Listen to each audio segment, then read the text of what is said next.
ló lè ṣe o àwọn ló mọ̀nà oríire nípa ilé kíkọ́. wọ́n ń talé wọ́n ń talẹ̀ wọ́n ń bá ní kọ́lé sẹ́ tẹ́ bá fẹ́ ralẹ̀ ìyẹn tó jójú lówó Solution Peace Properties àwọn ní kẹ́pẹ́ pẹ̀lú àjọṣepọ̀ Agview Investment Limited àwọn ló mọ̀nà oríire nípa ilé kíkọ́. àwọn ló lè ṣe o àwọn ló mọ̀nà oríire nípa ilé kíkọ́. Solution Peace Properties in conjunction with Agview Investment Limited property developers ilé iṣẹ́ tó gbẹ̀rẹ̀gẹ̀jigẹ̀ nípa kátà ilé ta ilẹ̀ tó jẹ́ ojúlówó kásì tún bá ní kọ́lé kó dúró rente. àwọn ló ní Treasure Island Estate tó wà ní Ṣàngótẹ̀dó Mòwe Ọ̀fadà Ṣapati Mòṣowó ní Lákúẹ́ Ìpájà Badagry Festac Town Abúlé Àdó Awóyaya àti bẹ́ẹ̀ bẹ́ẹ̀ lọ. àwọn ló ní Lekki Gold City more than 300 houses tó wà ní Mòwe Ọ̀fadà làwọn èèyàn ń dùrà wìtìwìtì lọ́wọ́. 5 million naira péré ni 2 bedroom flat 2 bedroom bungalow 6 million naira péré ni. ìwọ́sà àti deposit 250,000 naira 7.5 million naira ní 3 bedroom flat 8.5 million naira ní 3 bedroom bungalow pẹ̀lú 1.5 million naira gẹ́gẹ́ bí initial deposit. àǹfààní wà láti sanwó tó kù láàrin ọdún mẹ́ta. wọ́n nílé olówó pọ́ọ́kú ní Àkódó Ìbẹ̀jú Lẹ́kì 16.5 million naira ní 3 bedroom flat 4 bedroom detached houses 27.5 million naira ni. àǹfààní ńlá nìyí fún gbogbo èèyàn tó fẹ́ donílé lórí. yé jẹ́ chief tenant nílé onílé wá kọ́lé tàbí ra ilé tiẹ̀. ẹ̀yin tẹ́ wà lókè òkun ilé làbọ̀ sinmi oko. ó yẹ kéèyàn járíbi dé sí ni. gbogbo ilé àti ilẹ̀ wọn ló ní approved survey plan layout àti C of O. ẹ máa pè wọ́n lórí nọ́mbà wọ̀nyí lẹ́yìn ọ̀sọ́kà +234 803 940 6444 +234 803 940 6444 tàbí +234 908 5151 587 +234 908 5151 587. Solution and Peace Properties in conjunction with Agview Investment Limited ló ní àníṣe kọ́kọ́rọ́ kú o.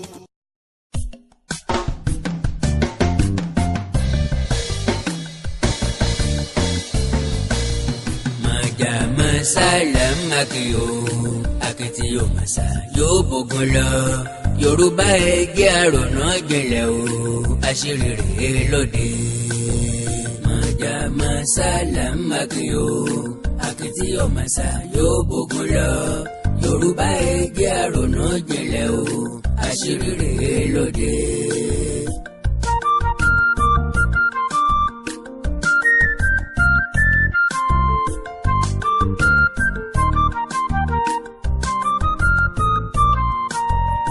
Yorùbá ẹ má fọmọ ogun ṣòfò ọgbọ́n inú lè dòun gàgbọ́n tó bá jẹ́ afẹ́sẹ́gun tó délẹ̀ o ọgbọ́n inú ní ká mú lò. Màjàmá sálámàkìyò akitiyo màsà yóò bógun lọ Yorùbá ẹ jẹ́ àrònà jìnlẹ̀ o àṣírí rèé lóde. Àkàndá alóró ọ̀rọ̀ lẹ́nu bíi tẹ́jọ́. ọmọ mọ̀ tó káàbọ̀. ọgbọ́n la fi pẹ́ mọ́. àyà gbangba la fi pé jò. wọ́n gbọ́dọ̀ ní confidence. pẹ̀lẹ́kùtù la fi roko ìdí ọ̀pẹ. wọ́n fọ gbọgbọ́rò. ṣe lè da aṣọ ọ̀dẹ́ dùn. àjíire bí o. ẹni abálóde ijó ni ọ̀yẹ́ ká bí. ẹ ti mọ̀ pé inú ẹ ń dùn. bọ̀tì àmọ́ sẹ́. ní sakata pàrà tí àgbà sí tí tọ́. o gbọ́dọ̀ fi kankan. ilé ọ̀dà ọ̀dẹ̀ òdùn rárá. gbogbo ẹ̀ka gógó. ìlú òdùn òde òrójú. gbogbo ẹbí bí ọ̀fọ̀ sẹ́. pẹ̀lú ìbẹ̀rù bójó la fi ń wà nínú ilé. afẹ́sùn àlẹ́ sùn. inú fu àyàfu la fẹ́ rìn lójú òpópónà gbogbo. afẹ́ tíráfù kò sẹ́ni. ọ̀nà Ifẹ̀ sí Ìbàdàn ti di ẹrù jẹjẹ. tí o ṣe gbà. ẹni ọlẹ́bí lójú ọ̀nà bẹ̀ ń káyà sókè. fọ́ọ̀mù ń bẹ́ ó dẹ̀wọ̀n. èèyàn ń sá ọlọ́kọ̀ ń sá. ń gbọ́ jápọ̀ ní mọ̀lẹ́. ọ̀pọ̀tọ́ yẹ kó rìnrìn àjò rìn dín mọ́lé pinpin. wọ́n ṣe ní boko bá. wọ́n á ní ọmọ rọ̀nà ìwárajá o. dákun mọ́ bíọ́ o. dákun dábọ̀ má lọ ọ̀nà àkókò. wọ́n dán Fúlàní. bóyá kò sì pa ojú ọ̀nà Àkúrẹ́ tì náà. wọn náà mọ̀ wẹ̀ lọ. wọ́n lọ ní Èkìtì ń gbóná. ọ̀rẹ́ sí Ṣàgámù sí Bẹ̀ẹ́nì. àmọ̀ dáhùn. òun ti di business as usual. kí ló wá dé. Ìbàdàn sí Ọ̀yọ́ sí Ògbómọ̀ṣọ́. gbogbo ò ṣe gbà. ó ti dágéjú ìbẹ̀rù. ìkúnlẹ̀ abiyamọ. Ìwó sí gbọ̀ngàn bá àyàn lẹ́rù. báńkọ́ bẹ̀ tí ó gbà. Òṣogbo sí Ọ̀fà ń kọ́ àyàn lóminú yẹyẹ. Òkè Ògùn Ìbàràpá. gbogbo ò ṣe gbà. wọn ò lè rìn bó ṣe wù wọ́n. ó dẹ̀rù jẹjẹ. bí ẹ̀mí ọ̀bá bọ́ ilé gíga ọ̀bọ. when there is life. náà lórin ti ń gbẹnu gbogbo wa. ó kù sí wa o. ogun Fúlàní dé wa mẹ́ẹ̀kùlé. ó ká mọ́kànnà. àráyè jáde. ó tún sí amọ́lé. nbọ ní ká gbà kí ni ṣíṣe. àmọ̀dáràn. ojú wa di ti ń rí mú fẹ́rẹ́fẹ́rẹ́. ìlàrí ìlàrí la wá ń sọ̀rọ̀ bí ohun bàtà. ọ̀rẹ́ ìmúmú wa dọ̀rẹ́ àtijọ́.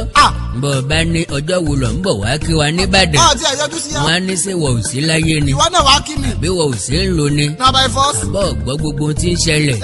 kí kálukú ọ̀yà àfọwọ́múbi tọ́wà o. covid mọ́lẹ̀ bàbá. ogun àfọgbọ́njà ló sì kó wa ní papá mẹ́ra. nígbà tá a kọ̀ tá a jì. ọgbọ́n ẹ̀rọ sùúrù àyénìke àyénìpadà pẹ̀lẹ́pẹ̀lẹ́ tá a fi pàmùkùrọ̀ abẹ́ ẹni.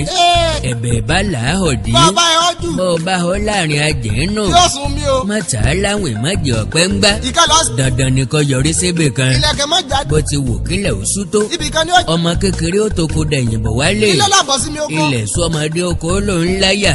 ṣé yóò sùn sójú ọ̀nà ni. yóò gbalẹ̀ bàbá ẹ̀. lálá tó lọ sókè òní aṣojú sẹ́mẹ̀. ilẹ̀ ní bọ̀ dandan. ó ń bọ̀ nílẹ̀ dandan. ó ti wá délẹ̀ báyìí. tó àkàndá alóró ọ̀rọ̀ lẹ́nu bíi tẹ́jọ́. sáàkì o. ìrírí ayé kìí fi nípa. bẹ́ẹ̀ni. ìkọ́nilọ́gbọ́n ni. ọ̀rọ̀ gbóní jìgìjìgì gbé ni jòólẹ̀ lè wọ́n yí. sá mọ́ gbé nípa. kì í sọ̀rọ̀ gbóní jìgìjìgì gbé ni mi. béèyàn bá mu kíkan kò ní mu dídùn lẹ́sẹ̀. ọkọ mu kíkọ mọ. bí ọ̀pọ̀lọ́ bá ń wà nínú omi tútù nígbà gbogbo. ó lúwẹ̀ nínú alágbádá. bí wọ́n bá ń pomi ayé pé méjì yọ sọ pé rọ́ni. yóò bẹ jiyàn. bọ̀tì àmọ́ sẹ́. ogbó lè tẹ ìmọ̀ràn lágbà. bá ti ṣe lọ lórí gbogbo wọn. Ààrẹ Ọ̀nà Kakanfò ti sọ̀rọ̀. Oòduà People's Congress wọ́n ti sọ̀rọ̀. Ìbàgà ni. wọ́n fa èyí tó mú òkun yọ sóde. kí wọ́n làbájáde. àkọ́kọ́ wọ́n pe Fúlàní níjà. wọ́n jà lẹ́jì wọn. wọ́n kì wọ́n nílọ̀ wọ́n sì fún wọn ní gbèdéke. wọ́n sí ẹ létí. ẹgbẹ́ Àgbẹ̀kọ̀yà ní ń rómi lójú ń tiẹ̀. àwọn ni o. ọ̀gá méjì pẹ̀lú stiarin ọkọ̀ kan wọ́n ṣoṣo. lè wọkọ̀ láwáyé. a sì ń pariwo ìṣọ̀kan. a sọ pé one voice. àwọn kan ní pé kí ni ọjọ́. olóyè Kúnlé Oṣòdì ní ààrẹ ẹgbẹ́ Àgbẹ̀kọ̀yà.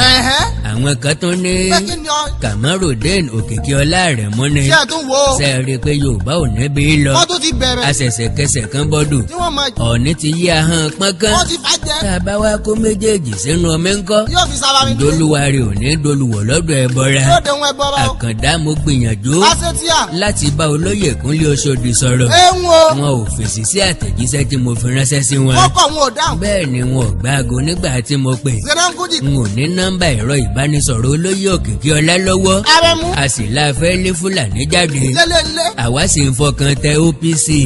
pẹ̀lú ẹgbẹ́ Àgbẹ̀kọ̀yà pé kí wọ́n léwájú. wọ́n kọ̀ wọn kọ̀. kí ló dé. tọ́jà pé ta ni ó sọ lórí Yorùbá. ní jẹ́ ìṣòro tí a nígbà gbogbo. ìbò náà máa já sí. a kì í fẹ́ gbà á fúnra wa. kí ló dé. bẹ́ẹ̀ sì rèé. bí baálé ilé bá di méjì. àti ó di méjì. ìtàn adìẹ ó di pínpín. bọ́ọ̀lù wọ́n ṣe jẹ́. ìwọ làgbà èmi làgbà.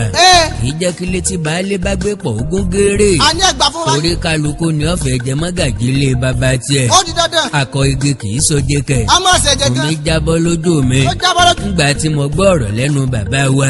olóyè Olúfáláyé. àsọpẹ́ tí Yorùbá ti ń dé nǹkan mẹ́ra. bàbá mi àgbà. bàbá sọ ìrírí ẹ̀ lọ́wọ́ Fúlàní darandaran.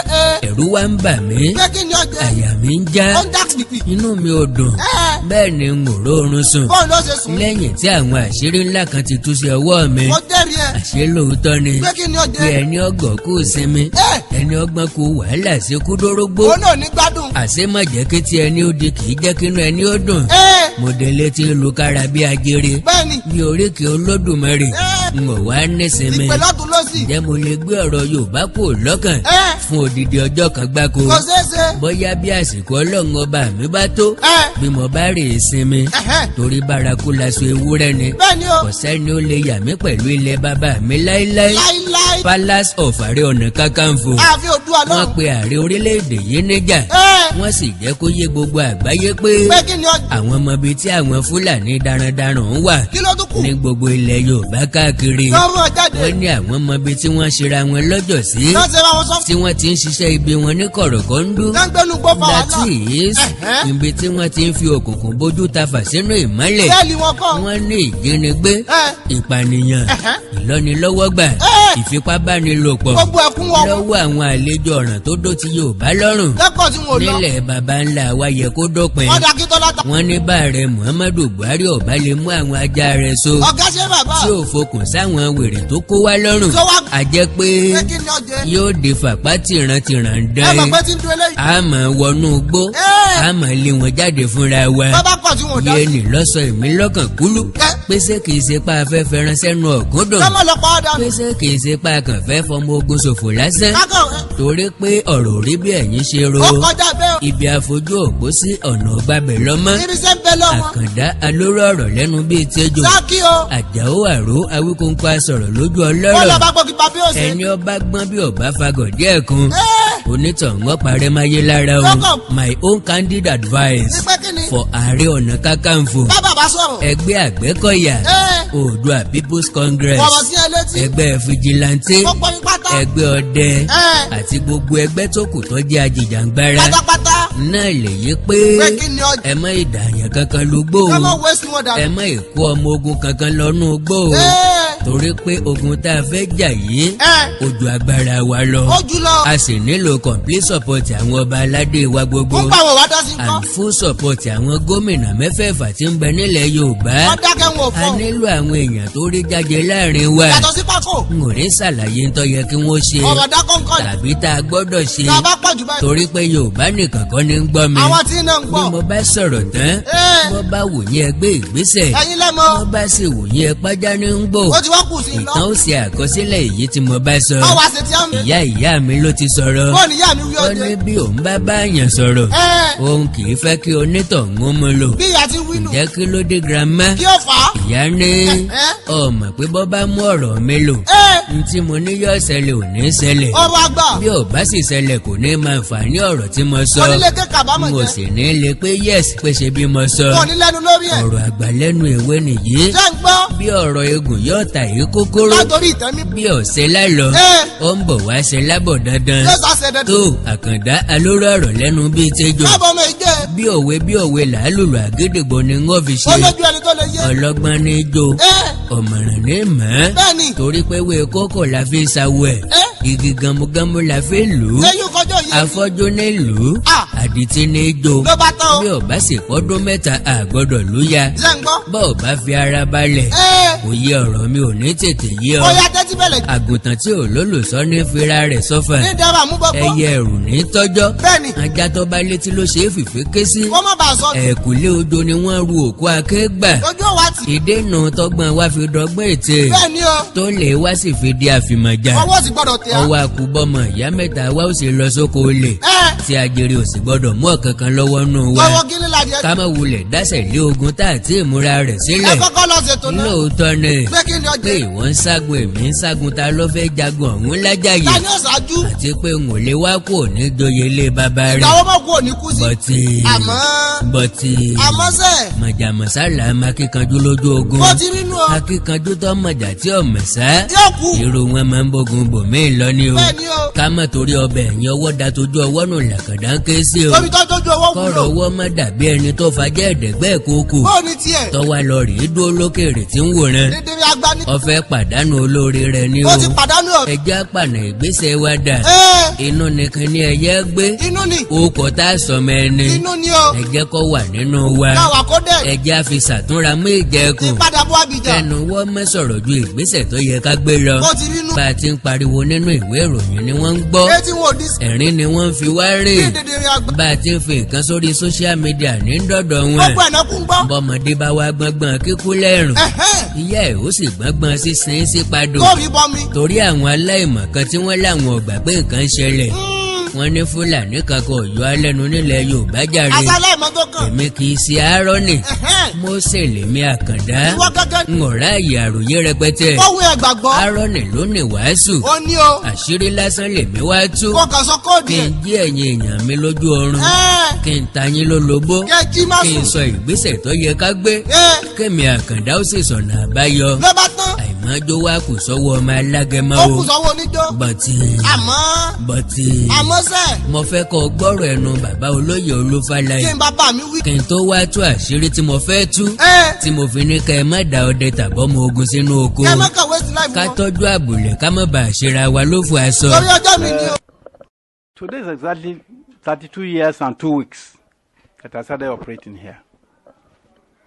And the cattle and their owners became a veritable threat and force for harassment in the last 4 or 5 years.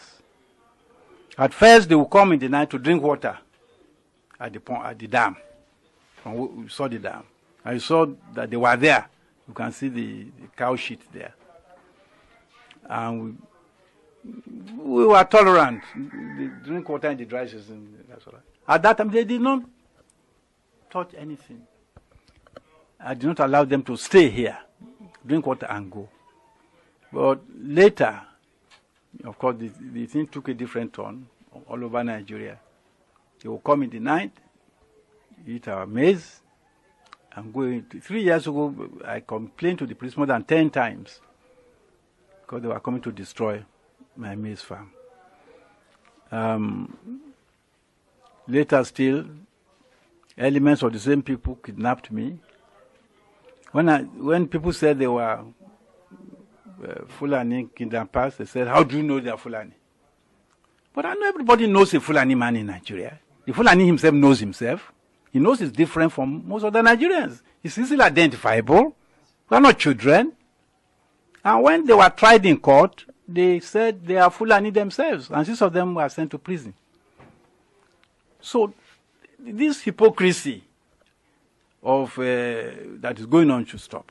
Now, what I'm trying to say is that I've been at the receiving end for a long time. After I was kidnapped, I was humiliated, I was macheted, I was caught. They came back and killed one of my guards, Ayo. His case remains an unsolved murder case with the police. They killed him and they took away his heart. They opened his chest and took away his heart. The double barrel gun, my hunting double barrel gun license, which he had, they took it away from him and killed him. And every year they set fire to my farm. You know why? There are 2 elements to the action. The first is economic. I'm an economist, as you know. In anything, I try to see the economic component. They burn these farms, the non-cropped areas, because you see the grass is already dry. Cows don't like that. So they will burn the grass.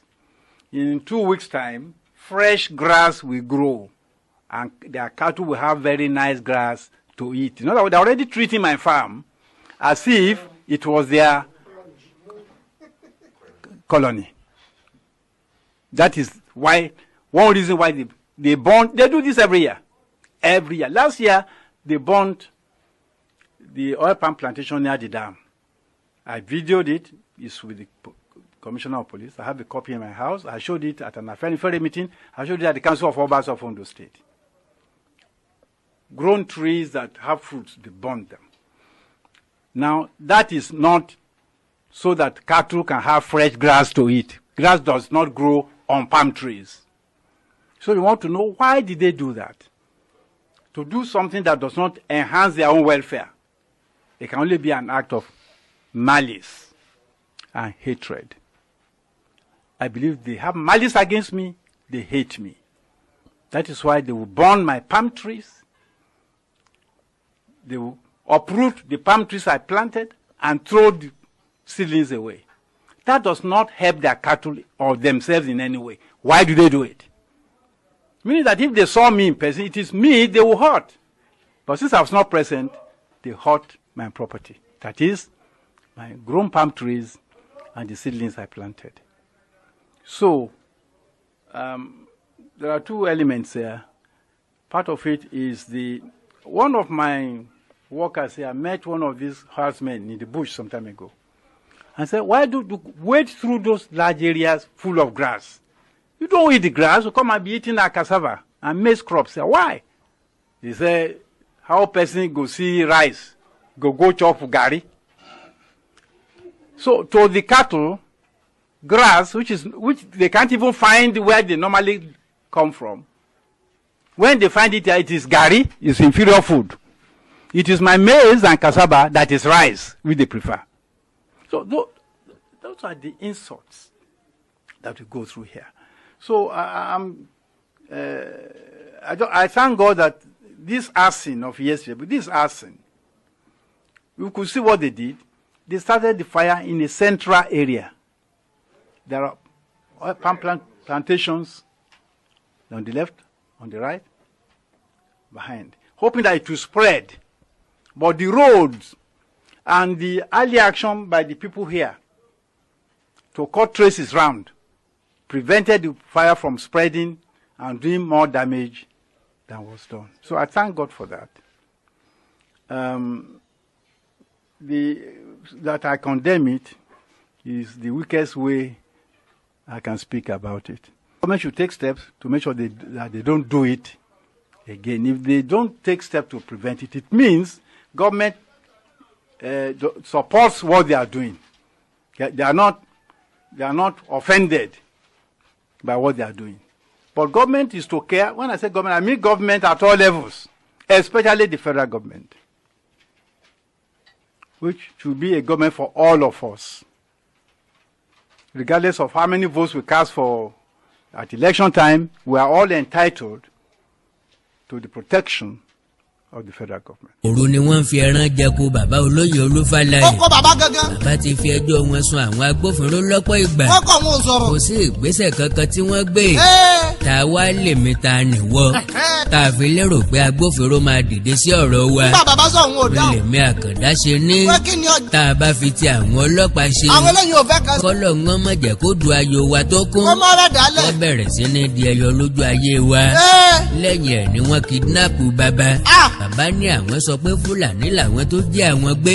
Àwọn wèrè kan sì tó ń pé. Pé kí ni ọjẹ́. Bó o ládùúrò àwọn ṣe mọ̀ pé Fúlàní ni. Káyé máa Wọ́n jẹ́. ní níbi tọ́jú orí àwọn dé.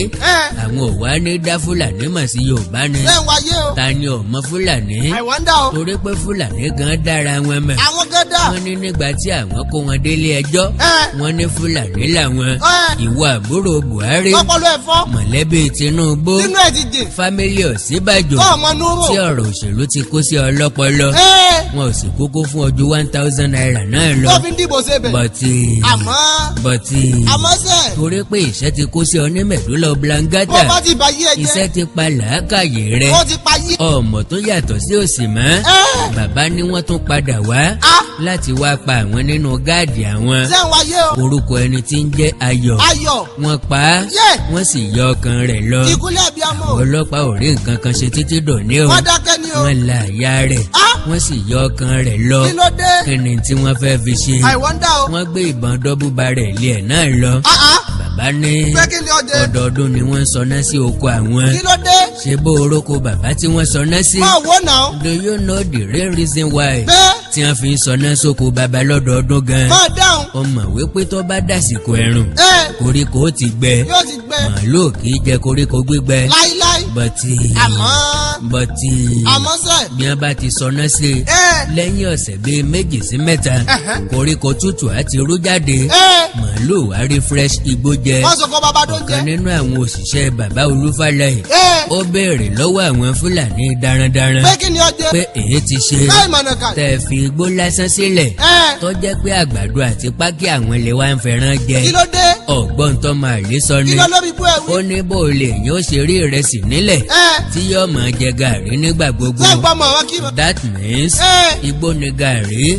Ráìsì ní àgbàdo àti pákí bàbá oníbàbá. Lẹ́ni ẹlẹ́ni ṣe wàhálà ẹ̀. Ibi tí mo lọ tẹ́lẹ̀ náà ni bàbá parí gbogbo rẹ̀ sí. Kí wọ́n bàbá wí. Pé dídùn inú ìjọba Buhari ni ti ń ṣẹlẹ̀. Ń gbọ́dọ̀ mọ̀lẹ́bí ẹ̀ Ó ni. sì ní ìmọ̀ sí ààrẹ. Ohun kan pàtàkì ń bẹ tá a gbọ́dọ̀ fi yéra wa. Pé kí ni ọjẹ́. Yẹn nílẹ̀ Yorùbá. Pé ogun àjàgbálẹ̀ àti sùnmọ̀mí lè yí. Ogun ẹ̀sìn kọ́ ni tiwa nílẹ̀ Yorùbá. Tẹ́rọ́rìsì ni. Àti Kírísítẹ́nì àti Mùsùlùmí. Kárìíra wa gẹ́gẹ́ bí ọmọ ìyá kan ṣoṣo. Àwọn tí ń jí ìyàn gbé òkúkú béèrè ẹ̀sìn lọ́wọ́ ẹnikẹ́ni. Kò sẹ́lẹ̀sì tí wọ́n lé Bí pé. wọ́n ti ń pa Kírísítẹ́nì ni wọ́n ń pa Mùsùlùmí. Ẹni tí ó bá ti rí ránsọ́ọ̀mù san ti kẹ́ran lọ́wọ́ Ó wọn. dòkúnù. Òótọ́ tó hàn tó sì dájú ni pé Pé kí ni ọjẹ́. ogun ẹ̀sìn ni lójú ààrẹ Buhari àti lójú àwọn ará òkè ọya. Ni wọ́n fìdí ẹ̀ múlẹ̀ láìpẹ́ jọjọ. Bẹ́ǹtì ẹ rí. Ìran Yorùbá ni kọ́ mọ́ fi ẹ̀sìn sí tiwa o. Kí ẹ tètè já. Bí bẹ́ẹ̀ bá kọ́ wàhálà tiwa yóò ju tàwọn ará òkè ọya lọ. Ká má fààyè gbàlà pèsè kówó sáàrin wa. Jésù máa ráyè. Sọ gbọ́ tèyí tó ṣẹlẹ̀ ní Kẹ́ńyà. Àbọ̀ mi gbọ́. Àwọn ẹlẹ́sìn Islam bẹ̀. Wọ́n pa 150 students. Kí ló dé? Tí wọ́n jẹ́ ẹlẹ́sìn Kìrìsìtẹ́nì. Kí bẹ́ẹ̀ ń bẹ̀. Mo wá ní kí n yára bí ọ́ léèrè pé. Pé kí ni ọjẹ́. Sọ gbọ́ ti Adamawa. Tó ń gbọ́. 15 villages. Ńlá wọn Fúlàní àtáàkì. Kí ló dé? Ṣọ́ọ̀ṣì 9 ni wọ́n dáná sun. Lórí kí ni? Wọ́n pààyàn rẹpẹtẹ wọ́n sì dáná sun lé wọn. Tí ò níye. Bákan náà ní ti Nasarawa. 25 villages ni wọ́n àtáàkì. Wọ́n pààyàn, wọ́n sun ṣọ́ọ̀ṣì, wọ́n sì jólé wọn. Àwọn ni wọ́n ṣe tẹ́wọ́. Wọ́n sì gba ìlú lọ́wọ́ àwọn tó nílẹ̀. Sọ gbọ́ èyí tó ṣẹlẹ̀ ní Sunday ìjẹta. Àbó rí gbọ́. Ọjọ́ 16 oṣù kẹfà ọdún 2019. 16 nu. Èèyàn 30 ló pàdánù ẹ̀mí wọn. Another 40 ló tún fi ara pa yánnayànna. Ní Nàìjíríà yìí náà. That is the reason why. Tí kí ni ọjọ́? Tí àwa Yorùbá fi gbọ́dọ̀ ṣera wa lóṣùṣù ọwọ́. Ká fẹ́nu kan sọ̀rọ̀. Ká má jẹ́ kẹ́nìkan kó sáàrin wa. Ká má yí ọlọ́pàá. Ibi awéládé yìí o. Ọ̀rọ̀ kù ń bẹ̀. Ẹran ìrókò gàgàrà lọ́yọ̀ akẹ́tù 16. Ẹ pàṣẹ kí rókò yìí ó paná orí ẹ̀. Kó paná. Ọ̀nà dàkájà olófin ọ̀ha. Ọmọ ọlọ́nà fẹ́ lọ́nà. Ọ̀kan sánmọ̀lá wà yìí. Gbangba rẹ̀. Tí kẹ́kẹ́ ò gbọ́dọ̀ gbin. Kí wàá gbọ́ ṣe. Ọ̀fọ́n méjì ò gbọ́dọ̀ fèrò lúgbá. Kó o tó bẹ́ẹ̀. Kí làkàndá gbọ́ tó sọ mí dolójoojú ọkàn. Káà fi ń sun bí tó tó. Kí ló ṣẹlẹ̀? Kí ló fà á? Kíni tó sì gbórun lójú akọni. Akọni òkè lójú o. Ajá tó ró lówó ẹ̀ tí ń gbóhùn làbá pè ní wèrè. Ọmọ àlè ajá nù. Ẹyẹ ò déédéé bà lórùlé. Ọmọ lẹ́yẹ ń gbọ́. Ó ń gbóhùn nínú ilé ni. Àjàó àró awíkóńkó asọ̀rọ̀ lójú ọlọ́rọ̀. Báàkì o. Wèrè àti dìgbòlógé èèyàn ní bájá lẹ́nu hò. Dédé mi Tí ó sọ pé òun ọ̀mọ ti ń ṣe. Àbí ògbọ́n ni. Ọ̀yẹ́ kó nítọ̀ wọ́n mọ̀ pé. Pé kí ni ọjẹ́? Mi ò bá lé nǹkan débẹ̀. Ajẹ́pọ̀ kẹfù nǹkan ń bẹ̀ ni. Nígbà tí ẹ sàfọ́ fún pé. Àṣírí ńlá nìyí gbogbo ọmọ odò tó dá wà. Báwo tún fáyé? Ẹ fi ara balẹ̀ bí ìyàwó tó fowó ọbẹ̀ dájọ́. Wàhálà dé. Bí yóò ṣe máa gbọ́ kò bá kùn gbé ọ̀rọ̀. Látẹnu mọ̀lẹ́bí ọkọ Tí rẹ̀. ó sì gbọ́dọ̀ gbé. Ìran Yorùbá ò sùn. Bẹ́ẹ̀ la káwọ́ gbéra. Lórí ọ̀rọ̀ àwọn Fúlàní tí ń fi wa lápè. Àwa náà dákẹ́. Adìẹ Yorùbá ń làágùn. Ìyẹn ni ọ̀já mọ̀. Ìyá náà pọ̀. Àti wá gbèdébi tá a ti fẹ́ ṣe bí akọni. Ọ̀nà dórí ọ̀pẹ pín. Ká má bàa di ọkọ yẹpẹrẹ lójú ìyàwó. Gánà Ká respect sì wa. má bàa di bàbá yẹpẹrẹ lójú àwọn ọmọ wa. Wọ́n gbósù bàkà mi fún wa. Àní ká má dọkọ báńgẹ́tì hàn yọ.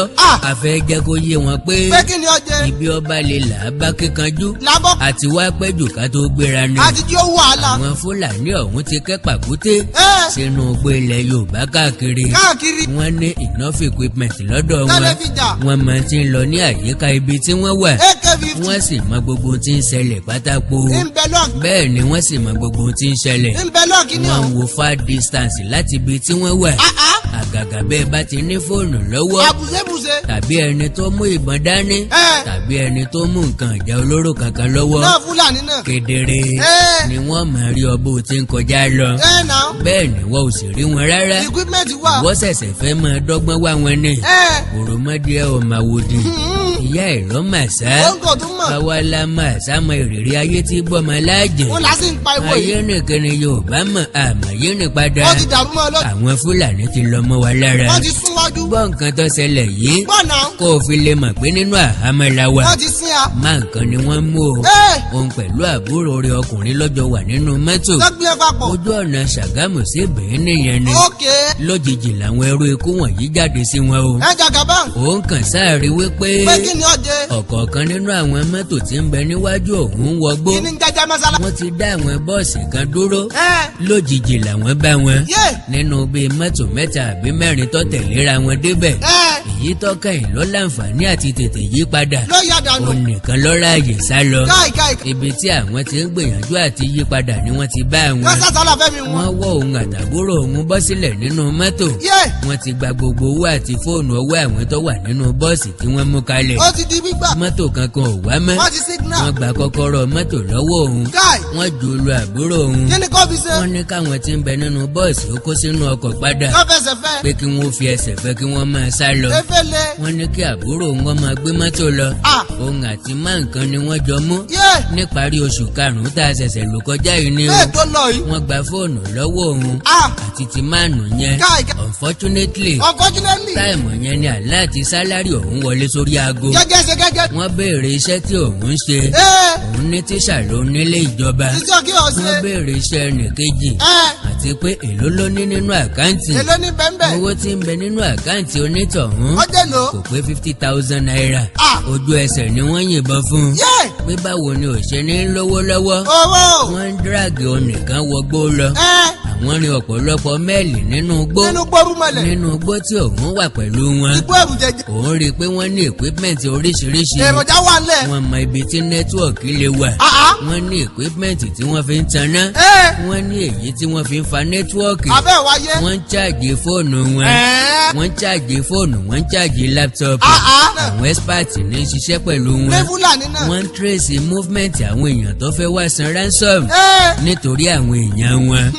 bọ́ ọ bá lọ sí police station wọ́n rí ọ. wọ́n rí ọ. ó ní ọ̀kan nínú àwọn tí wọ́n jí gbé. àǹtí ẹ̀ ní ń bá wa owó káàkiri. bí ṣe ń lọ sí police station ni wọ́n ti rí. wọ́n ti gán ní ẹ̀. wọ́n wá pe àbúrò rẹ̀ pé kó wá wẹ̀gbẹ́ ẹ̀. wá wo. wọ́n pe woman yẹn lẹ́yìn tó jáde ní police station. pé bó lọ lọ. pé gbogbo ìrìn ẹ̀ làwọn ń rí o. bọ́ bá tún gbìyànjú fi ẹjọ́ àwọn ẹ̀sùn ọlọ́pàá lẹ́ẹ̀kan sí i. àbúrò kú. yọ pàdánù àbúrò rẹ̀ o. yé pàìpà. àgbàjá bá pin lọ́wọ́ oníjó. ló bá dákẹ́. àyàngbèmí lu dòdò fàyà lójú agbo. kẹ́kẹ́ pamọ́ tí o. wọ́n tírèsì woman yẹn títí tó fi wọ báńkì ní Benin. bó ṣe withdraw owó. bó ṣe gbé e lọ síbi tí wọ́n ń júwe fún. ní Fúlàní náà. wọ́n ń wo far distance lójú kan. wọ́n di senior. wọ́n rí àwọn mọ́tò tí ń kọjá. wọ́n ń rí ọlọ́pàá wọ́n ń rí sọ́jà. gbogbo ẹ̀ náà wò kẹ́tẹ́kẹ́tẹ́. kíá ni wọ́n ti dáhùn èèyàn tí ń wá wọn mọ̀. ìwọ ò sì rẹ́ nìkan kan. ìwọ ò rí hàn. ìwọ ṣẹ̀ṣẹ̀ máa bẹ̀rẹ̀ yọjú lábẹ́ gbóná. bóyá sí ń wú ọba o. ibi tí bàtà ti jákùn. tí ọ̀rọ̀ ti di kàlẹ̀ nìyí o. lọ́jà ti padà ẹ̀yìn nù. àwọn tá a fẹ́ múra ìjà wọn ti múra lẹ̀. wọ́n ti wà pípẹ́. ìsọ̀rí èèyàn tá a fẹ́ bájà wọn gbẹ́jù wá lọ. wọ́n ní èké. àwa ṣẹ̀ṣẹ̀ fẹ́ kú nílé àwọn ti wà lójú ọ̀nà. wọ́n ti fò gan. àkàndá ni mo ṣe ní. pé kí ni ọjẹ́. ká tó èrò wa pa. ẹ jẹ́ àsinmi náà. ká tó èrò wa pa. ká sún ẹ̀yìn. torí gbogbo ń tá a gbá bí ọ̀dẹ̀dẹ̀ ṣe nìyí kedere lójú àjà. náà wò kẹ́tẹ́kẹ́tẹ́. bá a bá fojú bẹ́ńtẹ́ wẹ̀rí ẹ̀rí a máa gbé ni lọ. èyí ò dòun ẹbọ. bá a fojú kọ̀gá wòkè òkè a máa kani láyà. yóò bí ìlú yàn. agodongbo a máa dá mìdọ̀kì lápá. a máa da lẹ́sẹ̀ gan. ẹni ó fojú àgbàrá wo kúdẹ̀tì yóò bomi lọ. yóò dòun ẹbọ rà. àgbà tí ò lẹ́sẹ̀ nílẹ̀ ó yẹ kó lọ́gbọ́n nù. àbí náà. bára ilé rẹ bá lẹ́nu ìwọ náà a sì lẹ́sẹ̀. lọ́jọ́ mọ yọ sí wa wọn. ilé mi àkàndá fi ní. pé kí ni ọjẹ́. ẹni ó lágbára àti bẹ́ni lórí. kò yẹ ká tún máa na ọrùn sí o. bí bẹ́ẹ̀ ni ó. ìran Yorùbá kò yàn mọ́ra lásán la kẹrin. ojú àánú ló ṣe. wọ́n ń jí wàá gbé wọ́n ń pa wá wọ́n ń fi dúkìá ṣòfò. ẹ wá sí àṣẹ. bẹ́ẹ̀nu tí a ti rí la fi ń bá gbogbo èèyàn lò. àmọ́ pé bẹ́ẹ̀. àìlákàkún. pé kò nítumọ̀. kò gún mi kò rá mi. pé kí ni ó ṣẹlẹ̀. ẹni àmọ̀rí ìbá kú. nígbà tí ó ṣe fámìlì. lọ́jẹ́ kógun Fúlàní ó wọ̀ wá lára ju bó ṣe yẹ lọ. ó wá sí amọ́lẹ̀. kò wá tán bí o. ó tán pọ̀. ọ̀tàn bí ọ̀tàn o. ọ̀tàn bí ọ̀tàn o.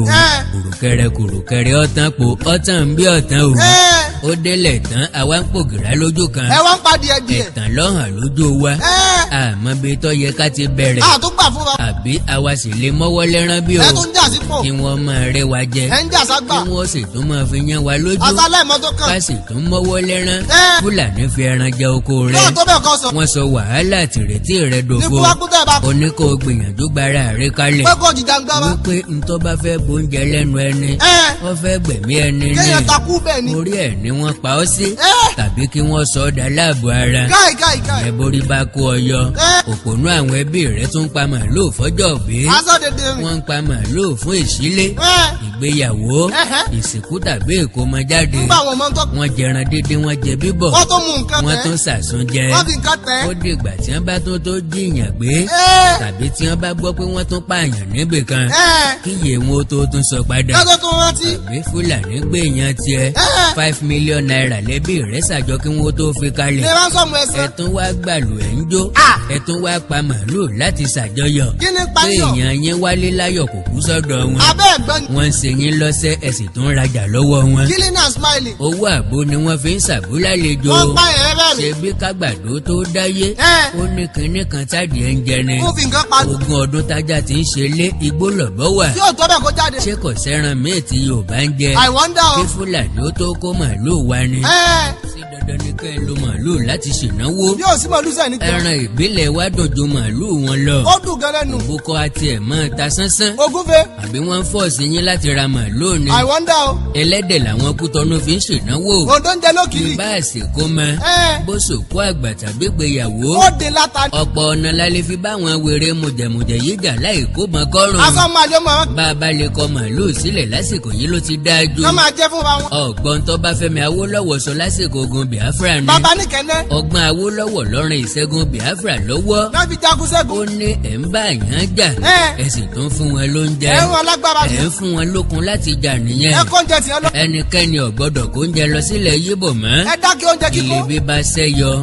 ibi ọ̀pàpà ńlá. ọ̀pàpà fọ́ mẹ́kẹ́. ẹni ọjà yóò kọ́ ni yóò lòkúnnú àti gbébọn. yóò ráyè jà. Ọbáfẹ́mi Awólọ́wọ̀ ló tún ní kí wọ́n change currency. owó bá tún dọ́bà máwọn àtìláwí lọ́wọ́. ó tún lè ná. owó ń bẹ lọ́wọ́ kò síbi tí wọ́n ó ti ná. gbowó ná sí. ṣé kò síbòmíì tá a ti lè máa ra lùbọ́sà. ẹ rí i pé tá a bá ti ra màálù mọ́. tá a kọ tá a jẹ. tá a jẹ màálù mọ́. tọ́mọ jẹ nǹkan wọn. tá a kọ gbogbo tí ń wá látòkè ọya kalẹ̀. kò sẹ́ni tí yóò fẹ́ràn jẹko mọ́. yóò náà pàjẹ́ wò. ń gbọ́ bá daran kiri títí tí ọ̀rẹ́ nìkan kan rajà. tí ọ̀rẹ́ ní sẹ́. ṣé kò ní dá nǹkan rẹ̀ padà sókè ọya. kò sì kúkú lè jẹ́. yóò fi ṣe ẹran dídà sílẹ̀ mú sí àgbẹ̀ ní ṣíṣe. yóò lọ mẹ́gàn lọ́dọ̀ wọn. bọ́ba ti wá mú sí àgbẹ̀ ṣe. kò sẹ́ni tí yóò fẹ́ràn jẹ oko mọ́. àbí náà. jẹ́ àjọ béèrè lọ́wọ́ ara wa. pé kí ni ó ṣe. ṣé àwọn gan jẹ màálù ni. láíláí. mo ní ṣé wọ́n ń pa màálù jẹ bíi tiwa. wọ́n lájẹjọ́ mọ́ wọn lọ. àbí wọ́n ń pa á láti ṣènáwó. a jẹ́ pé mi àtiwọ́ gan lọ̀tá ara wa. àwa gan là ń kó bá. ara ilé rẹ bá lẹ́nu. ìwọ náà lẹ́sẹ̀. kẹjọ yọ sí ba wọn. èyí ọmọ àlè Nàìjíríà. kéde wọn lélẹ́yìn. tọba mọ́tò tuntun jẹ́ ní Nàìjíríà embassy ní London. ọmọ jákujàku. mọ́tò olówó iyebíye. ọmọ àlè. èèyàn kọ́kọ́ béèrè gbèsè kìí ṣe pọ́ di orí ń jẹun lórí rẹ̀. gángan ṣe. àbí ṣe ni gángan fẹ́ sí i lórí. arúgbó ọmọ. ọjọ́ Monday lọ́sẹ̀lẹ̀. passport ẹ ti dé o láti oṣù kẹfà. oṣù kẹfà. o ti apply fún another one. ó débẹ̀ láago 2 ọ̀sán. ok. àwọn wọ̀nyẹn ní àwọn ti parí iṣẹ́ òòjọ́ látàgò kan. pé kó padà wá. jẹ́ kó máa relé olóhùn ní lọ. bẹ́ẹ̀ bá fa wàhálà. ó ní dandan ni kó ń gba passport kó ń tó kúrò. ṣé ń gbọ́ dídìrí ọmọ. nìṣe ilé bá gbé wèrè déta. ọmọ àlè. àrùngún ọmọ jẹ́wọ́ pé òun ìsọ máa lè. ọmọ rẹ. ọba ọkọ̀ bíi 5 jẹ́. Mercedes Benz ní gbogbo rẹ̀. kọ́lọ̀ ń yọ Nàìjíríà lọ́wọ́ èyí tá a kó sí ni. àmì ẹ̀pọ̀. gbogbo wa ń kanjú kan mú bí ẹni wọ́n so pakiri ni. bí ìfúwọ́ káfíńtà. Àkàndá alóró ọ̀rọ̀ lẹ́nu bíi tẹ́jọ́. káàbọ̀ méje. ẹnìkan ò ní gòkè kọ́mẹ́sọ̀. ó di dandan kó bọ́lẹ̀. Mbọ̀tì. àmọ́ sẹ́. kò dúró bèlè fò pé. pé kí ni ọjẹ́ o. ọ̀pọ̀ èèyàn ní ń bẹ nígboro Èkó tí ọ̀gbọ́n kankan ti ń ṣẹlẹ̀. ó ti o. àníṣe ni wọ́n tó ń jiyàn pé Fúlàní kankan ọ̀dà wá láàmú. wọ́n ní Fúlàní kankan ọ̀yọ́ wá lẹ́nu. wọ́n gbà wọ́n kankan. wọ́n ní àpapọ̀ eégún ògbómìnà ni. ìdí nìyí tá a fi ní a kó information wọ̀nyí sínú fídíò CD. masturbation. ká pín fáwọn èèyàn kí wọ́n mọ tí ń ṣẹlẹ̀ káríkárí. kí wọ́n lè máa bó sẹ́nu. ọpẹ́ olórí àdá tán o. adúpẹ́ gan. ọpẹ́ olórí àdá rèrè àrè. lọ́wọ́ yín ni. lọ́wọ́ gbogbo ẹ̀yin tẹ́ ẹ náwó ìrànlọ́wọ́. iná ò ní tánwó yín. àmì ẹ̀pọ̀. abudé ni todo. akérèdí òkun akérèdí ọ̀sà. kò gbẹ́rí láíláí. akérèdí ọmọ ní gèdègèdè. ọwọ́ yóò ní kásá. ẹ ò ní ṣe aláìní ohun rere. ẹ mọ rí náà ni. àní pẹ́ gbé bí 7,000 jáde ná. 7,000. bó tiẹ̀ jẹ́ pé ó wù wá ká ṣe ju iye yẹn lọ. agbára ni o. àti pé kò yẹ kó jẹ́ oríṣi kan péré la máa gbé jáde. náà tẹ lórí síbi. orílẹ̀-èdè Yorùbá nílò ìrànlọ́wọ́ èmi àti wọ́. gbé kémi gbé ni. orílẹ̀-èdè Yorùbá tó sì wá ń wọ ní. Tàkàndá nìkan kọ́. ilẹ̀ bàbá gbogbo wa ni. àgàn lọ̀rọ̀ ìlú kò ṣeé dágbé. gbé kémi. gbogbo ẹ̀yin ẹgbẹ́ tó jẹ́ ti Yorùbá lè dìde ìrànlọ́wọ́. pátápátá. Àkàndá n ò ní béèrè mọ́ bọ́ bá yá. á dákẹ́ ń bẹ̀. èyí agbára mi bá ká nìkan ni wọ́n máa ṣe. á ṣe tí a ń bẹ̀. ẹ jẹ́ á sọ̀rọ̀ lórí WhatsApp.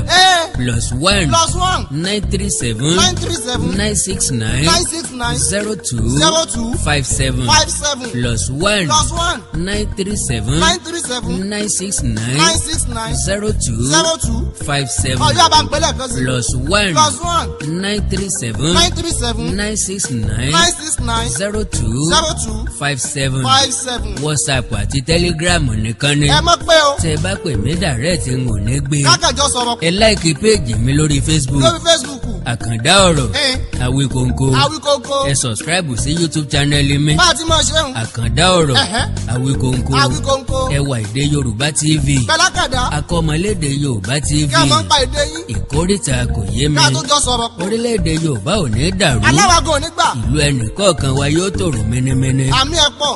àjùwà ṣe o. àṣẹ o.